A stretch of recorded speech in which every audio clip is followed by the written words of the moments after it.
Le dernier jour de septembre 1973, la ville de Boulogne-Billancourt, une contrée non lointaine de la capitale, voit naître un futur entrepreneur des plus culottés, complètement assoiffé de liberté. Il deviendra, 45 ans plus tard, l'un des cofondateurs du leader mondial des solutions de sécurité en matière de crypto-monnaie. Pourtant, son parcours n'a pas été un long fleuve tranquille. Alors comment a-t-il échappé à la rat race et mené une vie libre de multimillionnaire? C'est ce que nous allons découvrir. Bienvenue dans la Rat Place. Bonjour à toutes et à tous, c'est Maxime et aujourd'hui on se retrouve pour une nouvelle histoire d'entrepreneur français dans laquelle nous allons parler du parcours entrepreneurial de monsieur Éric Larchevêque. Il est reconnu aujourd'hui comme l'un des plus grands visionnaires de notre époque, mais comme tu peux l'imaginer, il a dû faire face à un véritable parcours du combattant pour en arriver là. Son livre « Entreprendre pour être libre » nous révèle les coulisses de son succès, alors installe-toi confortablement, c'est parti. Éric Larchevêque est né dans les Hauts-de-Seine, dans une famille qu'on peut qualifier d'aisée.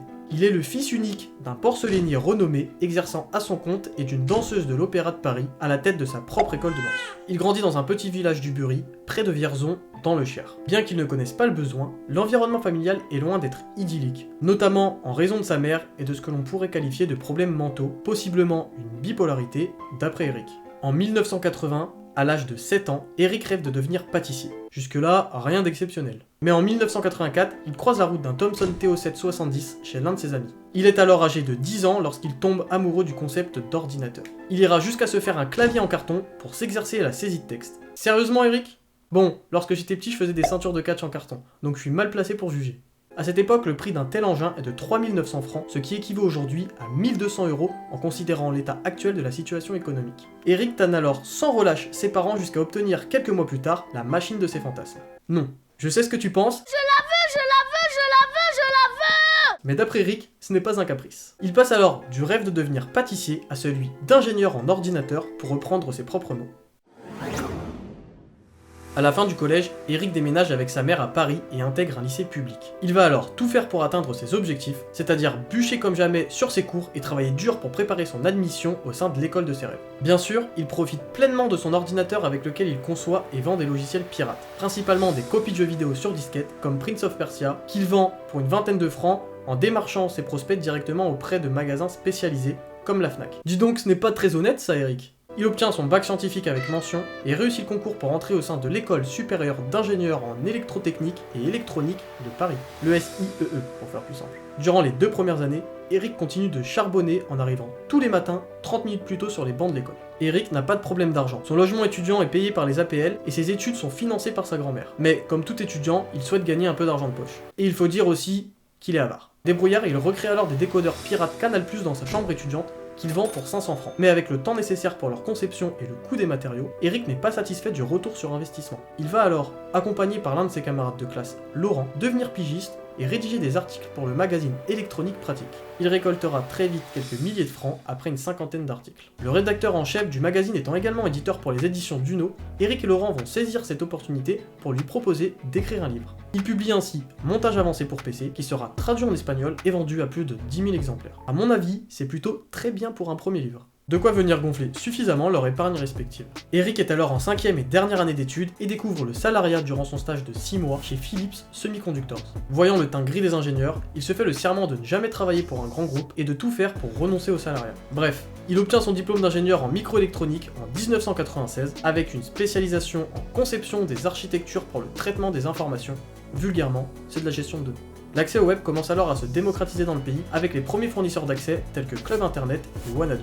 Éric, toujours accompagné de son fidèle ami Laurent, décide donc d'aller proposer un site internet à Bernard, le rédacteur en chef du magazine électronique pratique. Ils n'ont, à ce moment-là, encore aucune idée de comment ils vont héberger le site en question, ni même de comment ils vont intégrer les fonctionnalités vendues à Bernard. Débrouillard, le site électroniquepratique.com est mis en ligne en mars 1996. Le site connaît un véritable succès et se classe numéro 1 en termes d'audience puisque Éric et Laurent ont piraté le système de classement. Dis donc, ça commence à faire beaucoup Éric là, non ? Ce petit détail étant resté secret, ils sont très vite contactés par d'autres magazines qui souhaitent eux aussi avoir leur site web.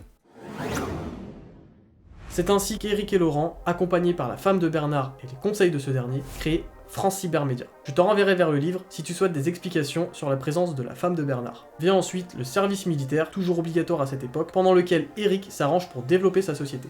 L'histoire est tirée par les cheveux. Ah ben non.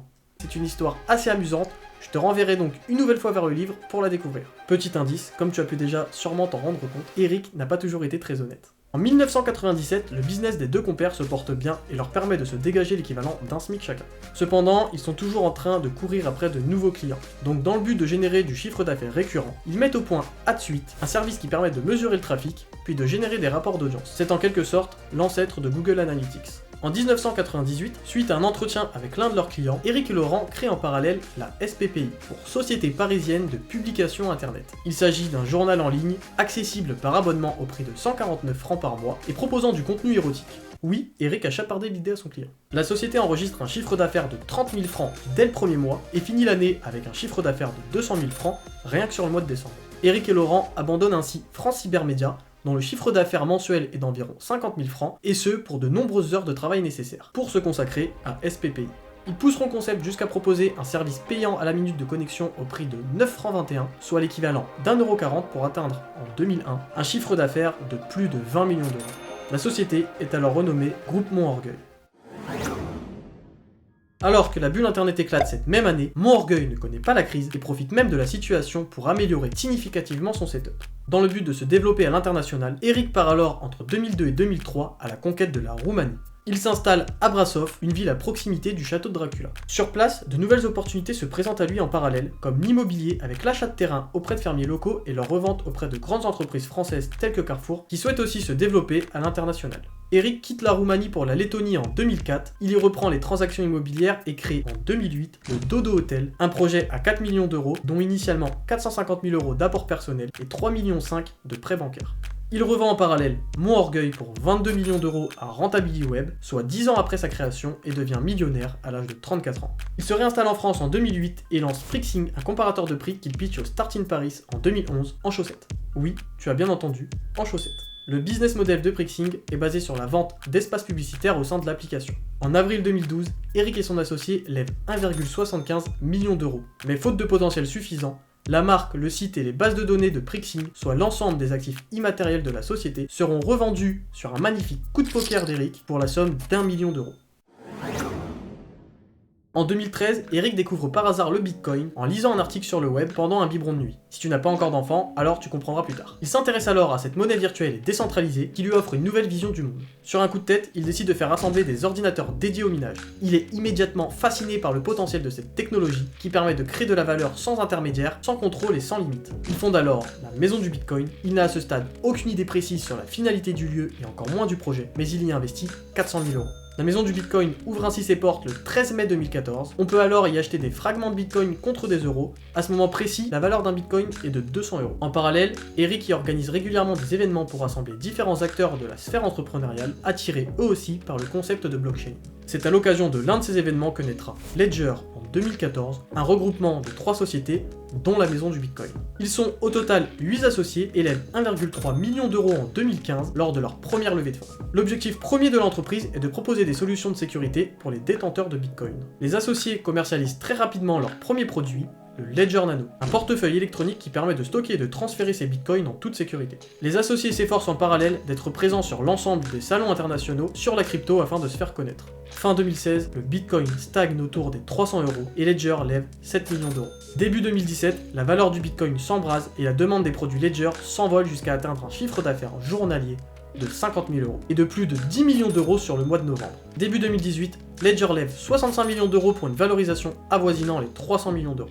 La société semble alors inarrêtable jusqu'à l'apparition de cette notification sur le portable d'Eric, Bloomberg. Les cryptoactifs s'effondrent et perdent 80% de leur valeur. Bain de sang sur les marchés. Malgré les obstacles, Ledger ne renonce pas à sa vision. Les associés croient réellement à l'avenir des crypto-monnaies qui représentent pour eux une alternative et une opportunité révolutionnaire. Durant l'année qui suit, la croissance de la boîte ralentit en raison de l'état du marché et Eric Larchevêque cède à contre-cœur sa place de CIO en mai 2019. Suite à une série d'événements improbables, le destin place Eric Larchevêque du côté des investisseurs dans l'émission Qui veut être mon associé en janvier 2020. Il investit ainsi dans différents projets tels que Bob via sa holding personnelle nommée 90, une SAS au capital de 3 517 500 €. En parallèle, Eric Larchevêque cofonde l'école informatique de Vierzon, Algosup. En juin 2021, vient le bull market du marché des cryptoactifs et Ledger devient une licorne. Sa valorisation monte à 1,3 milliard d'euros, propulsant par la même occasion Éric Larchevêque à la 343e place en termes de fortune française, la sienne étant alors estimée à 375 millions d'euros. En 2023, Éric rejoint le Blast Club fondé par Anthony Bourbon et décide de partager son histoire et ses leçons dans un livre, Entreprendre pour être libre. Un livre qui retrace son parcours du combattant et qui détaille ses succès et ses échecs. Ce livre est un témoignage passionnant et inspirant qui nous montre qu'entreprendre, c'est avant tout une aventure faite de risques, de bluff et de résilience. Coucou Anthony. Au passage, je t'invite à visionner ma vidéo sur ce dernier si ce n'est pas déjà fait. Bref, ce livre nous invite à nous libérer des contraintes, des conventions et des limites qui nous empêchent de vivre pleinement et de réaliser nos aspirations. J'espère que cette histoire t'a plu, si c'est le cas, n'hésite pas à mettre un like. Et si tu ne veux pas louper mes prochaines vidéos, je t'invite à t'abonner. C'était Maxime, bisous.